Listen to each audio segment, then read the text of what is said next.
All right, thank you for coming to tonight's presentation, Parliament and Taxes. So this event is part of our series on the eve of the American Revolution, in which we're going to talk about individual events leading up to the creation of the Declaration of Independence. And the 250th anniversary of the Declaration of Independence is coming up next year, so this series is very timely. So really quickly, my name is Allison. I work for the St. Mary's County Library System, and I'm going to be facilitating tonight's presentation. Tonight's speaker is Dr. Jim Gibb. Okay. Jim, are you ready to get started?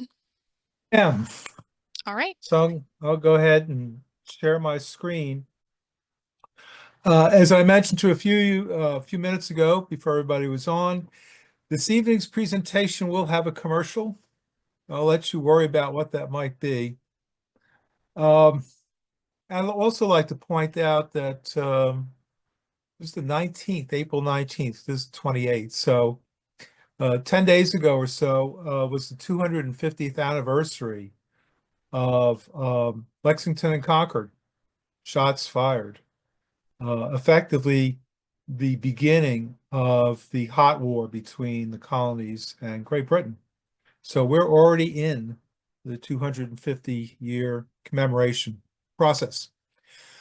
Okay, yeah, I'm gonna, first few slides, I'm gonna review a little bit about what I spoke about last month, but at this point, we're looking at uh, what Parliament was doing at the end of the French and Indian War. That really sparked so much of this trouble.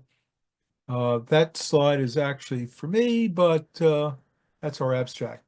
The things I'd like folks to take away with this evening is that the American Revolution was very much an intellectual type revolution, not just a matter of musket fire. Lots of new principles developed about individual rights and responsibilities, the proper role of government, and most importantly, the source of government's power. The founders of our country, and they didn't come up with this in 1764. Most these ideas were developed over the course of 10, 12 years in its back and forth between the colonies and Great Britain. But the source of power is the most important aspect of the revolution because the founders said sovereignty rests with the people, not with a monarch, not with a single leader, not with a legislative body. The people are sovereign. And if they don't like what their elected representatives are doing, they can get rid of them peacefully.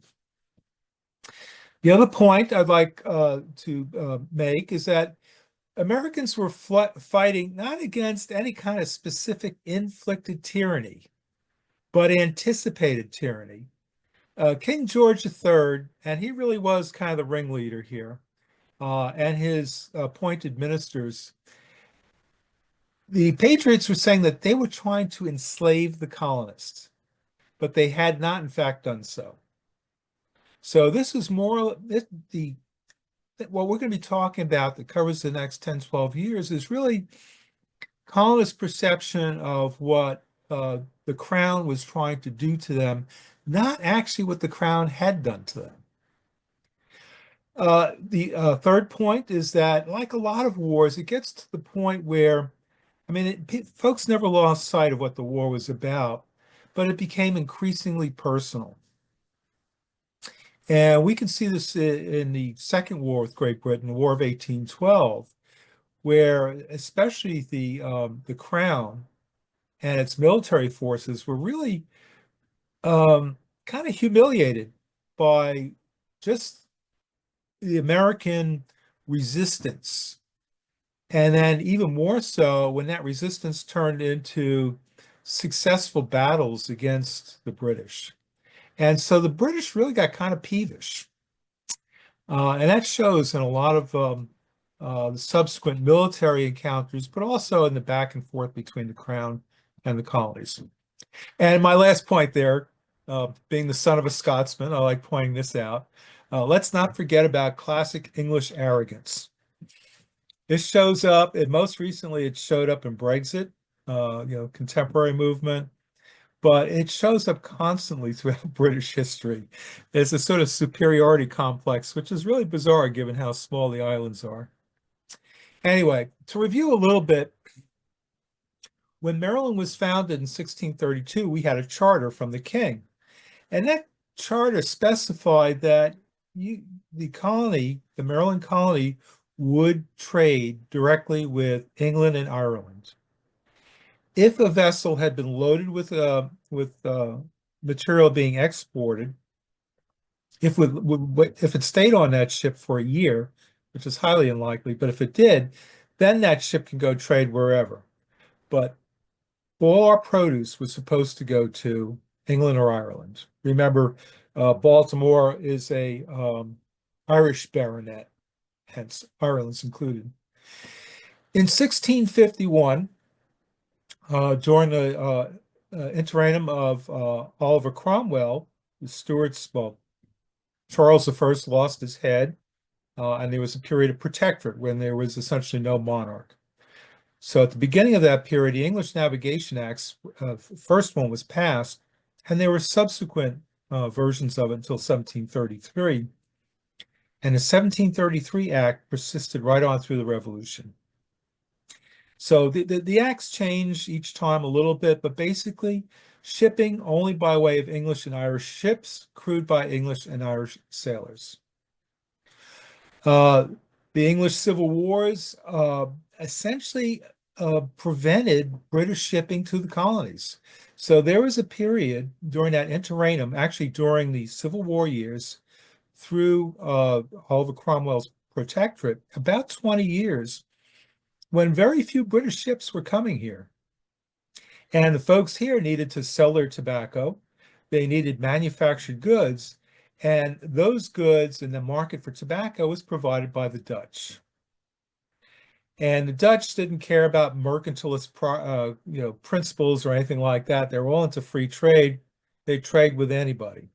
And they did so on really good terms for their customers. And so they bailed out the American colonies over those 20 years. With the restoration of the Stuarts as kings, Charles II in 1660, Great Britain, well, Britain started enforcing those navigation acts. And they continued to do so right through the 1760s. Now, as I'll talk about a little bit this evening, the colonists were pretty good at evading a lot of those laws. They actually got to be quite good at it.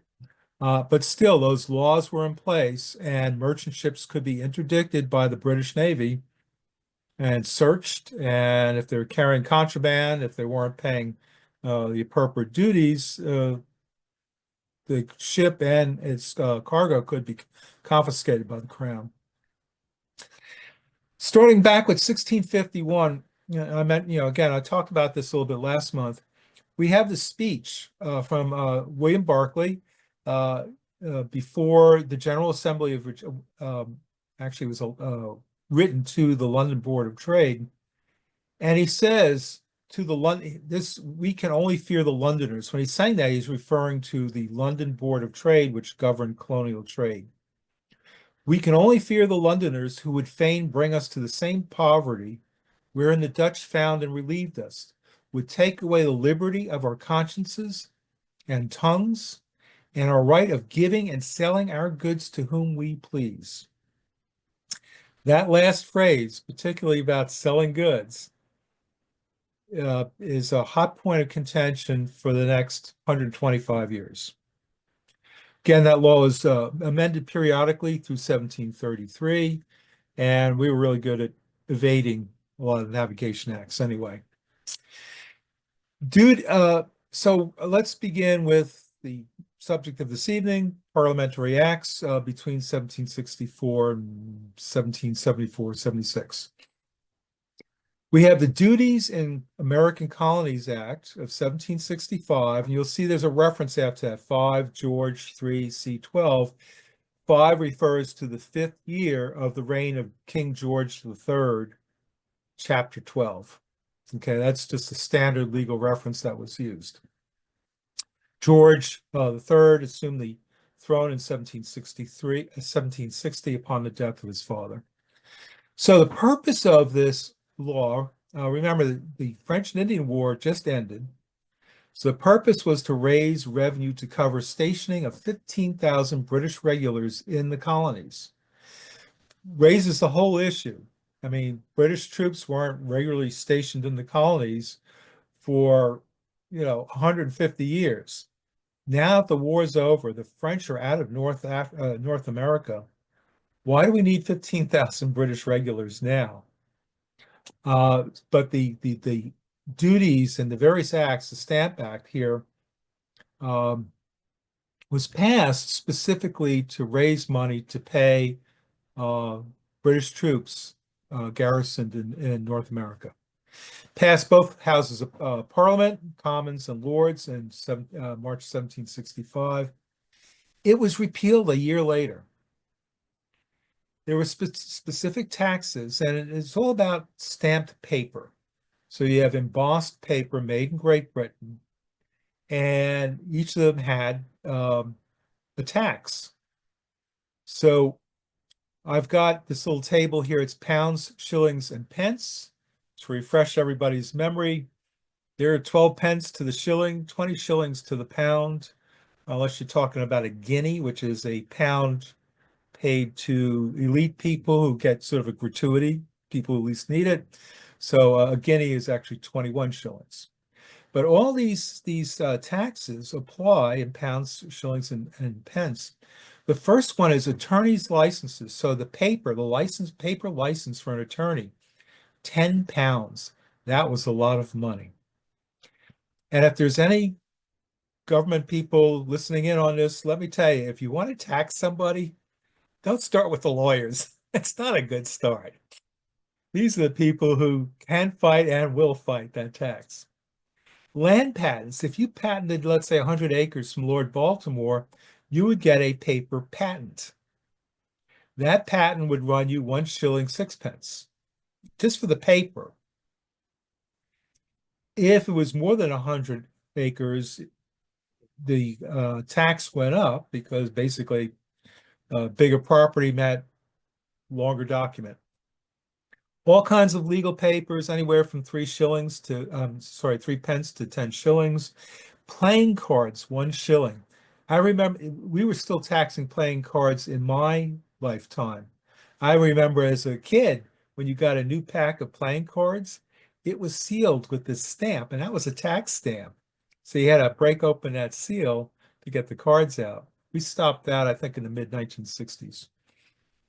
Dice were taxable. Newspapers and pamphlets, 1 pence per sheet. May not sound like very much, but a newspaper pamphlet could be a number of sheets. And also, you weren't printing just one. You were printing 500, 1,000, 2,000, whatever copies of this thing. So that got really expensive. And the payment could only be made in specie, that is, coins. If you're dealing with pence, you're dealing with base metal copper pennies. But shillings and pounds, you're talking about silver and gold. And there was very little of that in Maryland at the time. What we have is this is a newspaper from Philadelphia, dated October 31st, 1765. And it has the black border and the skull and crossbones. We have the same thing on the Maryland Gazette from the same period. And I'll read you the quote, the first paragraph.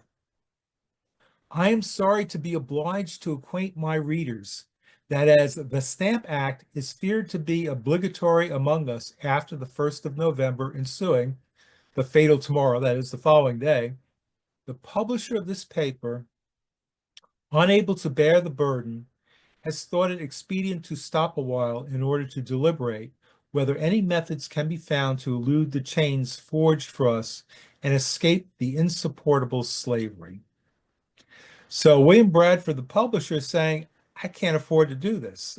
That kind of tax per sheet for however many I run off, it's just unaffordable, and I need to find some way of getting around this. But that last bit, escape the insupportable slavery. That allusion to that comparison that suggestion that the crown was trying to enslave the colonists, that was a common trope throughout the colonies throughout this period. They were constantly talking about slavery. Slavery, of course, was legal throughout the colonies in the 1760s and 1770s. The irony seems to have been lost on them. Products of that.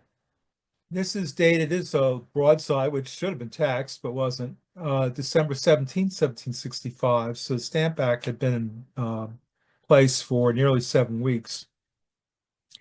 The true-born sons of liberty are desired to meet under Liberty Tree at 12 o'clock this day, this is in Boston, to hear the public resignation under oath of Andrew Oliver, Esquire, distributor of stamps for the province of the Massachusetts Bay. A resignation, question mark? Yes. Andrew Oliver was part of a very wealthy, powerful family in Massachusetts at the time. And basically, the Sons of Liberty, this group of men, had intimidated him. He was given a concession to distribute, that is, sell these stamps in Massachusetts. They intimidated him into saying no, he wouldn't do that, to go back on the deal with the crown. So that's one manifestation of these things. I found this picture of this teapot, Stamp Act repealed, and it looks like it might be an early creamware. I don't think it's white salt glaze stoneware. And the thing is, this was almost certainly made in England for an American audience. And you can imagine if you walked into somebody's house and was served tea, or if you were in a tavern and was served tea with this stamped on it, I think you could probably guess where the political sympathies lie for that person. In Anne Arundel County, north of just around Baltimore Washington International Airport, there was a tract of land patented in 1766 by Nehemiah Miller, and he called it Stamp Act. And then the following year, he expanded the tract that he had patented to 515 acres and called it Stamp Act Repealed. A lot of folks in the 17th and 18th centuries would name their land. And some of them were kind of humorous. Some were political commentaries like this one. I like one down in the Annapolis area called The Great Philosopher's Neglect, which is an allusion to Isaac Newton. Anybody in the period would have known who the great philosopher was. So these names could be very interesting and sometimes pretty funny. So resistance, what form did it take? We have the formation of the Sons of Liberty. The Sons of Liberty isn't actually an organization. It's like, what do we had more recently? Some of these movements, political movements in the last 5-10 years, they're given names, but there's actually no formal structure behind them. And that's true of Sons of Liberty. They were a bunch of men who would get together in different colonies, in different parts of different colonies, and would form a resistance group. And they weren't actually linked together, but they didn't have elected officers, for a larger organization. There was a refusal to issue legal paper or publish. What does that mean? It means the legal system essentially comes to a stop, because if you can't issue summonses, which are on paper, patents, warrants for arrest, just about anything, a whole legal paper, if you refuse to issue that legal paper, then you don't have a legal system in place, and you don't have newspapers. Intimidation of tax collectors. This is something the Sons of Liberty were quite good at. They would, and I'll give you an example or two of this in a moment, but they would threaten these stamp sellers, these tax collectors. They would threaten to tar and feather them. They would threaten to literally tear down their houses, pull apart their houses and their businesses. We have the formation of the Stamp Act Congress. If you remember, 2 months ago, I was talking about the Albany Conference of 1754, and that being kind of a precursor for all this, where 7 of the colonies are represented at a meeting in Albany, and they're talking about maybe forming a government, a larger entity, sort of like what we have today over the colonies. Well, with the Stamp Act Congress, you have members from 12 of the 13 colonies. Georgia was a little late coming to the table. But they got together and they developed a petition which they sent to the Crown. And the principal thing in that was Englishmen could not be taxed without representation. That was the British Constitution. Also, trial by jury of peers. The government was threatening to take these so-called traitors and ship them back to England for trial. Of course, meaning they wouldn't be tried by their peers. And taking British officers who might be accused of crimes and shipping them back to the UK, where, hey, there aren't going to be any witnesses. They're all here in the colonies. Um, at the same time, English merchants and manufacturers were petitioning Parliament to put an end to the Stamp Act because it was ruining trade. They relied on trade with the colonies to make their money. And the Chesapeake colonies particularly, and the colonies in the West Indies, major sources of revenue for the Brits. It was finally repealed in March 1766, so a year later. It wasn't working. They weren't collecting any money, and it was killing trade. So here's this little argument going back and forth. So I'll read it to you. The Stamp Act Congress, they send this petition. Englishmen could not be taxed by legislature if not represented in that body. Parliament's response. Colonists were represented virtually, as were most Englishmen who lacked the franchise. What Parliament was saying is that about 75% of the adult males in Great Britain weren't allowed to vote because they didn't meet the basic property requirements. They didn't have enough wealth. And yet they were still represented in Parliament by a member of Parliament for their particular county district. By the way, that's not really a good selling point. Well, we don't give this right to most of our folks, so why should you get it? And that's not really, I wouldn't have started with that. The Congress came back and said, well, colonists did have representation in their own legislatures. They should decide whether to tax and the amount of that tax. Parliament's response to that. Parliament has long taxed the colonies through a variety of import and export duties, especially on commodities like tobacco and sugar. True enough, Congress comes back, well, Parliament could unilaterally impose external taxes to manage the empire's trade and foreign policy, but not internal taxes. So the Congress was drawing this distinction between external and internal taxes. It's not a very good argument. Parliament responds that that's sophistry. That just, that isn't true. Taxes are taxes. And in any case, Parliament has sovereign power over all its lands and peoples. And again, remember what we started with. One of the key principles we developed leading up to the Declaration of Independence was that sovereignty rests in the people, not in a monarch or in a legislature.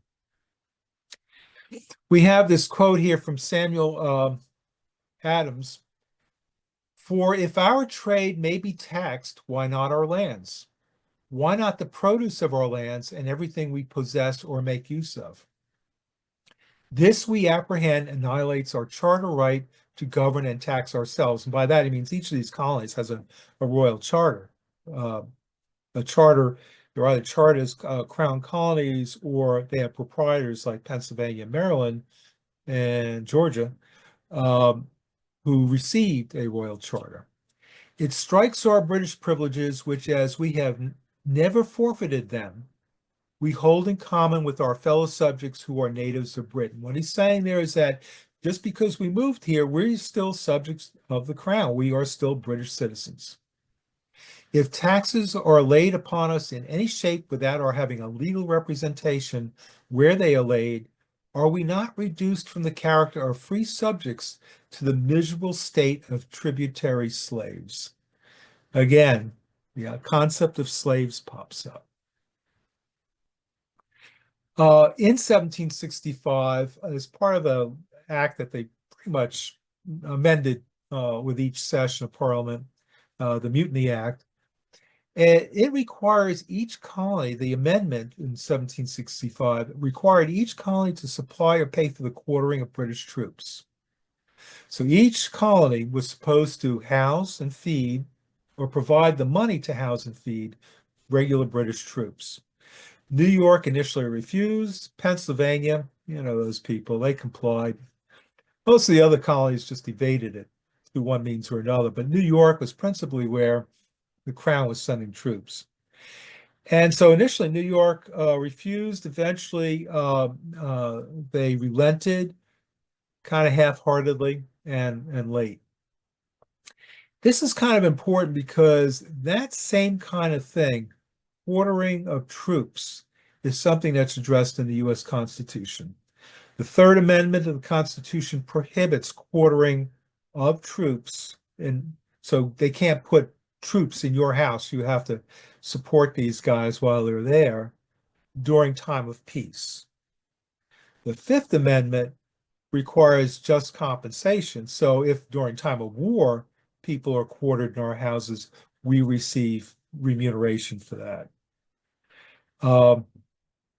Also, Third Amendment about quartering is, well, we won't be talking about it for this series, but is somewhat at the core of the whole issue of, does the U.S. Constitution guarantee the right of privacy? The Declaratory Act, after they repealed the Stamp Act, the British, the Crown was very ticked off. And so Parliament passed this act. It asserted that Parliament had absolute power to make laws and changes to colonial government in all cases whatsoever. It had nothing, as far as they were concerned, representation was an issue. The Crown is sovereign and can do whatever it wants, including revoking the charters that previous monarchs had issued. It's the same law that was passed in 1719 in Ireland that basically said, Irish folks, we don't really care what you say. Ultimately, our say, Parliament's say, is what matters. And let's see, here we go. In 1767, the Suspending Act was passed. This is a law that was geared specifically at the colony of New York, and it said, you guys have not paid to quarter our troops. Therefore, your government has essentially been prorogued. You can talk all you want, but the legislature cannot vote and cannot pass any laws. Governor, governor's council, the legislature, absolutely, you can't do anything. We're basically sending you guys, we're giving you what they call unpaid leave. The Commissioners of Customs Act of 1767, prior to this law, the London Board of Trade governed the colonies and focused on taxes and export duties, that sort of thing. What the Commissioners of Customs Act did was it established that board in Boston, moved it across the ocean, put it where it could actually be effective, and eventually set up offices in the other major ports. And their job was to rigorously enforce shipping regulations and duties. So they are out there boarding ships, collecting duties. It was just ideal for corruption because you can have people acting under this law, demanding money from people who were not in violation of the Customs Act. Ultimately, that led to the Boston Massacre, which we're not talking about tonight. The Indemnity Act of 1767, this one is what really was behind the Boston Tea Party, eventually, a subsequent version of this law. It effectively gave a monopoly to the British East India Company. This was a huge company working in India, China. A lot of wealthy people in Great Britain held stock in the company, including many, if not most people who were in government. The East India Company was losing trade. They had a warehouse in London packed with something like 9 million tons of tea. It was just sitting there rotting. And they were on the verge of bankruptcy. So this law basically said, okay, you guys are going to pay the tax, the 3 pence per tax that everybody else is going to have to pay, but we're waiving these other taxes, and you can bring your tea to the colonies, and you can have your own vendors sell it. So it really was a monopoly situation. Most of you, I'm sure, remember the Tea Party of 10, 15 years ago. They took their name from the Boston Tea Party, and they were really focused on taxes. But in fact, the Boston Tea Party wasn't about taxes, it was about monopoly. The act also allowed representatives of the commissioners to just search and seize without presenting their case before an independent judicial tribunal to get a warrant. Again, just perfect for um, corruption. And then finally, one of the big ones, Townsend Revenue Act. Basically, it's the law that imposed a series of taxes that the colonists found objectionable. Again, they found any taxes imposed by Parliament objectionable, but these are for some key things. Um, for every 100 weight of crown, plate, flint, and white glass, that's basically window glass. 4 shillings and 8 pence per 100 pounds. Glass is pretty heavy, so that's a pretty steep tax, I think. For every 100 weight of green glass, essentially wine bottles and such, 1 shilling and 2 pence. Wine bottles are also pretty heavy. For every 100 weight of red or white lead, 2 shillings. Lead was really important for a number of uses, but particularly for making paint, lead paint. So this is pretty steep. And then for every pound of tea, a 3 pence charge. Americans were crazy about tea. We felt about tea then the way we feel about coffee now. It was a big deal. There was a great market for it, and folks were going to be charged 3 pence a pound for it. For every ream of paper, Atlas fine, which is sort of a standard size used for a lot of publications, 12 shillings for each ream. Also a fairly steep tax. In response, starting really with Boston, who are big troublemakers, they're really at the head of between Massachusetts and Virginia. Those guys were really at the head of the revolution.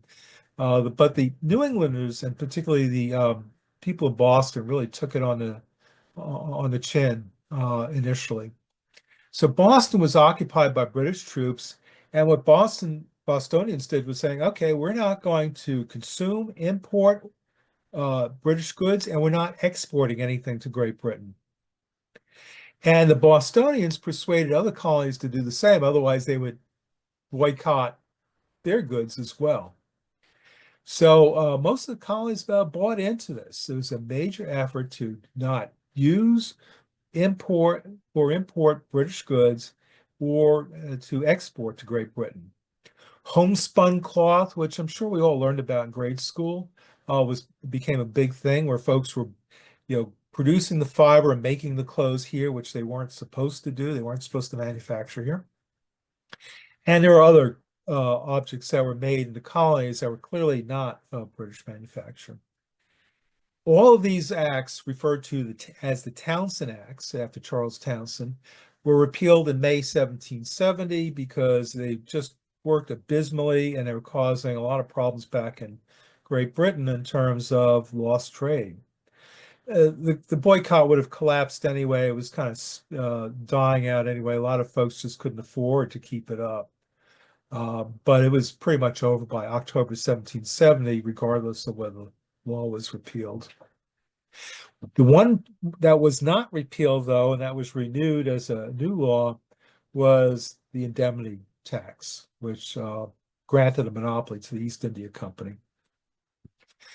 So what does this stuff look like? Well, if you walked into somebody's house or you walked into a tavern, you saw these things. These are white saw clay stonewares made in the English Midlands. Nobody would have any doubt as to where these things came from.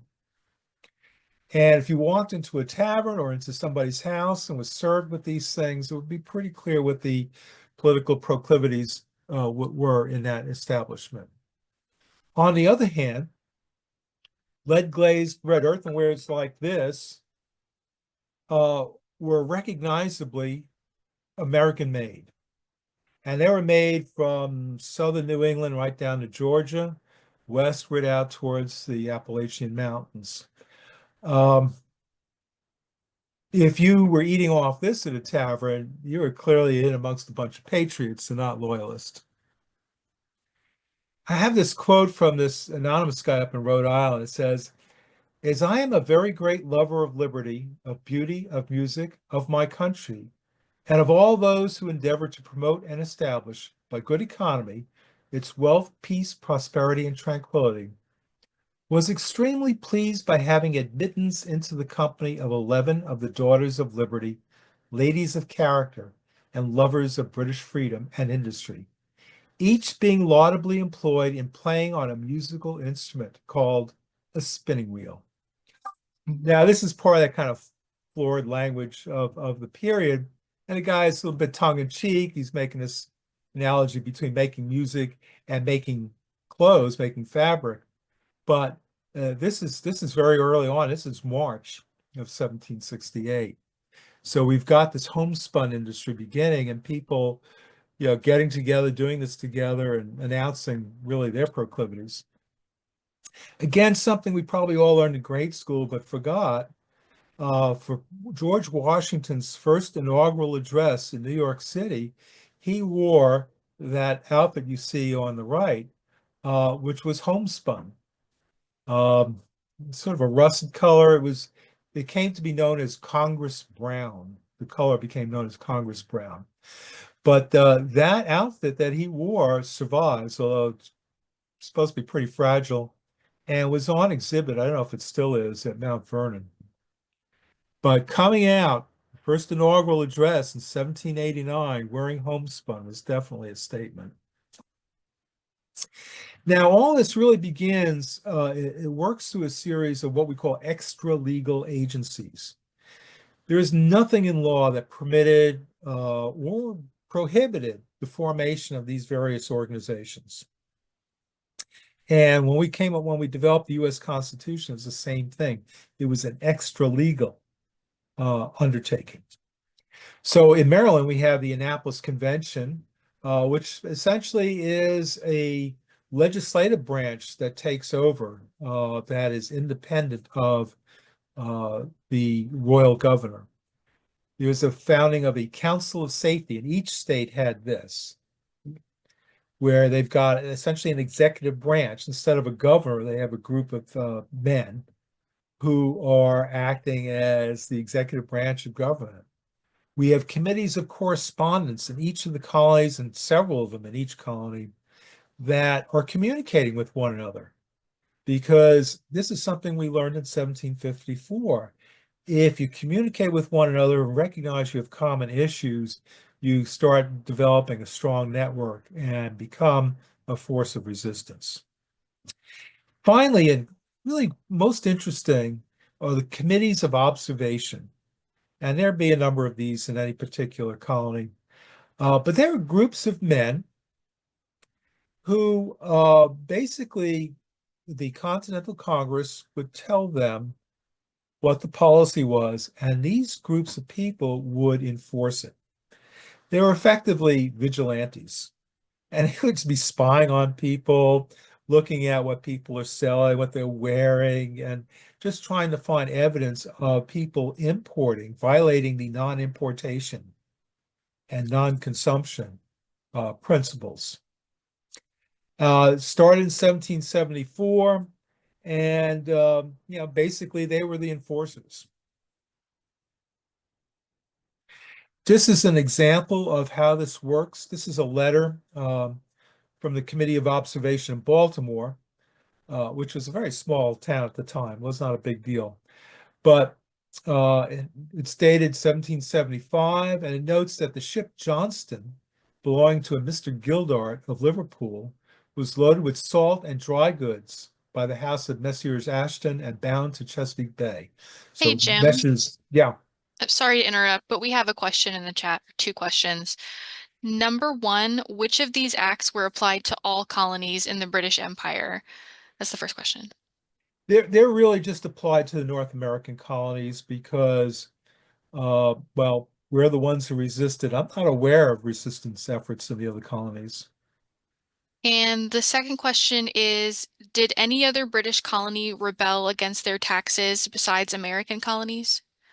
Yeah, I don't know. I don't think so. At least not in any kind of singular way. I mean, you'll always find folks who will hem and haw and maybe try to start something, but no, it really was us. As far as I know, I'd be happy to hear of anything else going on in any other British colony. There were revolts later on in the Caribbean, but much later. Thank you. Okay. So, there's this ship that's rumored to be coming in with these listed items that aren't supposed to be imported.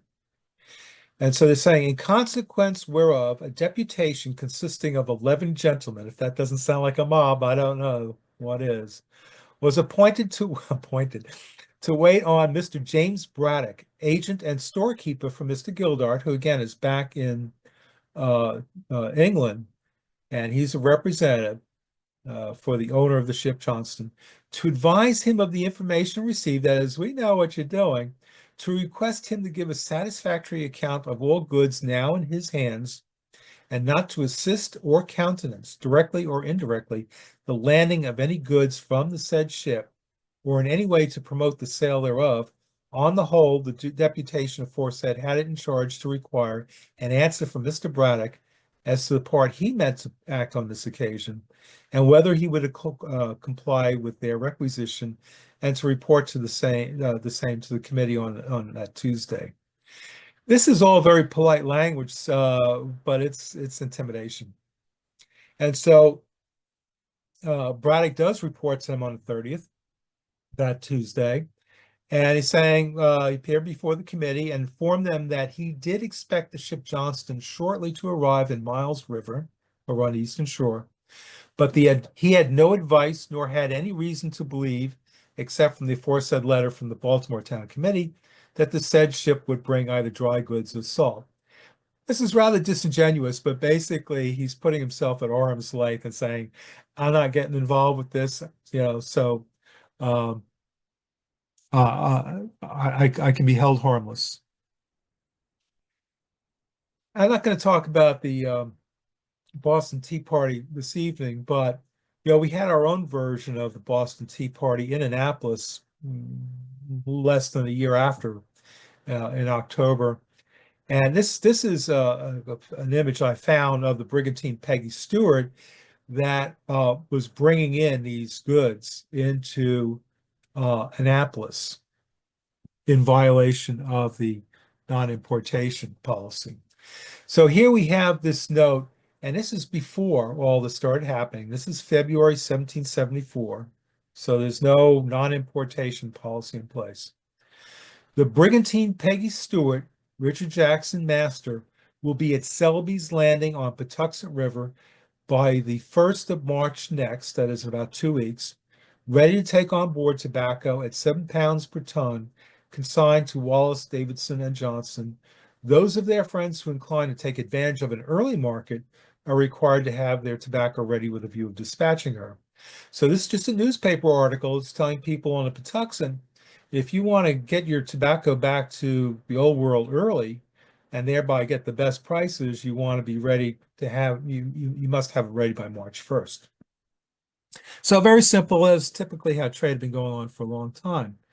Well, the Peggy Stewart headed back to England, dropped her cargo, took on a new cargo, because this is from October 20th. The brig Peggy Stewart, Captain Jackson from London, having on board 17 packages containing, and this is rubbed out a little bit, but I think it says 2,020 pounds of that detestable weed tea. That's kind of rich because folks were addicted to tea in the colonies. It wasn't detested at all. But arrived here on Friday last. The tea was consigned to Thomas Charles Williams and Company, merchants in this city. Those of the Committee for Anne Arundel County who were in town, hearing of the arrival of said vessel, met in the afternoon and were informed the said vessel had been entered in the forenoon of that day, and in italics, the duty on the tea paid to the collector by Mr. Anthony Stewart, one of the owners of said brig. So he paid the tax. So they're definitely in violation. Four only of the committee were being present. It was thought advisable to call a meeting of the people, notice of which was given immediately. So again, we're talking about mob action here, confronting Mr. Stewart, whose image appears in the upper right-hand corner. So the Peggy Stewart was owned by James Dick and his son-in-law, Anthony Stewart. A competitor, apparently, had attempted to smuggle this consignment of tea, a ton of tea, on board their ship in violation of the monopoly. The Peggy Stewart arrived here in October 1774. Stewart paid the tax, but didn't unload it because of the Committee of Observation. And then the committee were of opinion if this tea was destroyed by the voluntary act of the owners and proper concessions made, it's kind of vague, that nothing further ought to be required. This, their opinion being reported to the assembly, that is the mob, was not satisfactory to all present. Mr. Stewart then voluntarily offered to burn the vessel and the tea in her. This is one of the great events in Maryland in the Revolutionary War. Anthony Stewart torching his own ship and its cargo, none of which I would imagine be covered by insurance because he burned it on purpose. Amidst rising hysteria promoted by Maryland Gazette and partisan, Stewart and the owners of the tea consignment were forced to burn the ship and cargo. The same sort of thing happened nearly a year earlier, December 16th of 1773 in Boston. And as a result, Parliament passed a series of what the colonists referred to as the intolerable or coercive acts. First one, Boston Port Act, closed down the port of Boston. Nothing in, nothing out. All the citizens of Boston were being punished for the act of a couple hundred perpetrators. The Maryland Government Act was, yeah, basically you're prorogued. Your government is shut down. You can't do anything. The governor will be a crown appointee, and any council that assists the governor, and no town meetings, no town halls. Yeah, one of the interesting things about our politics today is we can see on television some of the town halls that are being conducted across the country. And, in many ways, they're probably very similar to what was going on in the 18th century. Lots of boisterous, yelling and screaming and people being escorted out, etc. That's American politics. The Administration of Justice Act, which allowed the governor to remove a trial of any royal official out of the colony. And once that was done, people who'd be testifying against that royal official, they're here in the colony. They can't testify unless they pay their way back to London, put themselves up for who knows how many months and pay their way back. Just wasn't going to happen. And that also is in our Constitution. So one of the complaints in the Declaration of Independence, and it's in our Constitution, about being tried locally. The Quartering Act, which authorized British soldiers to occupy unoccupied buildings. So this was sometimes overblown, a bit of a hyperbole, but they weren't putting up soldiers in people's houses. They were putting them in unoccupied buildings.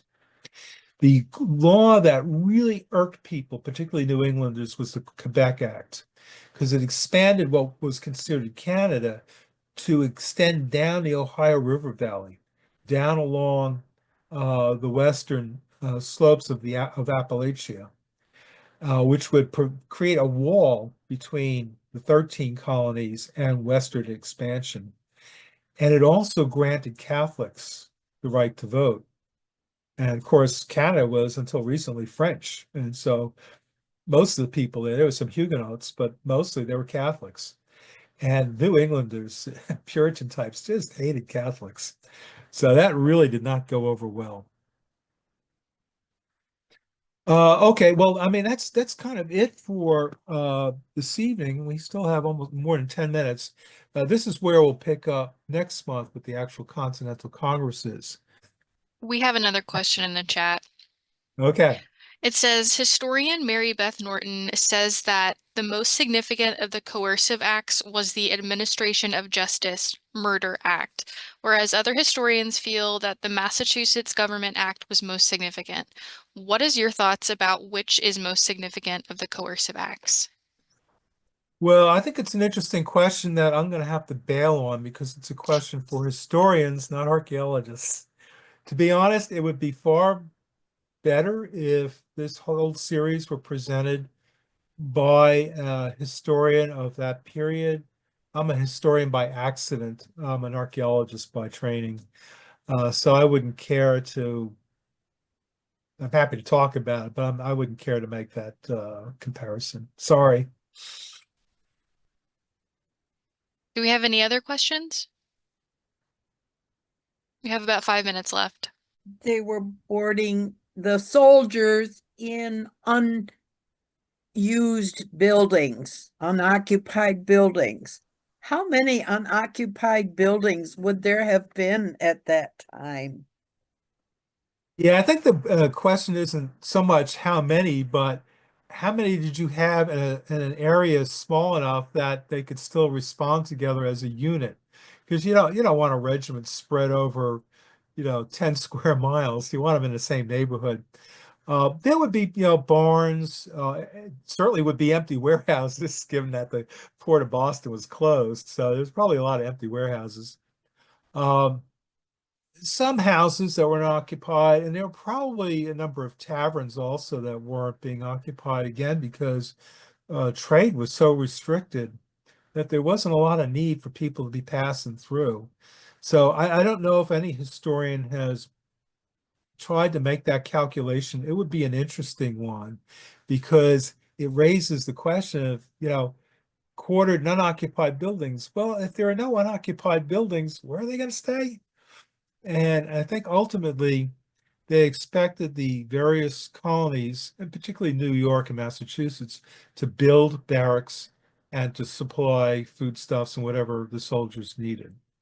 Barring that, to provide the cash equivalent. And of course, that really didn't happen.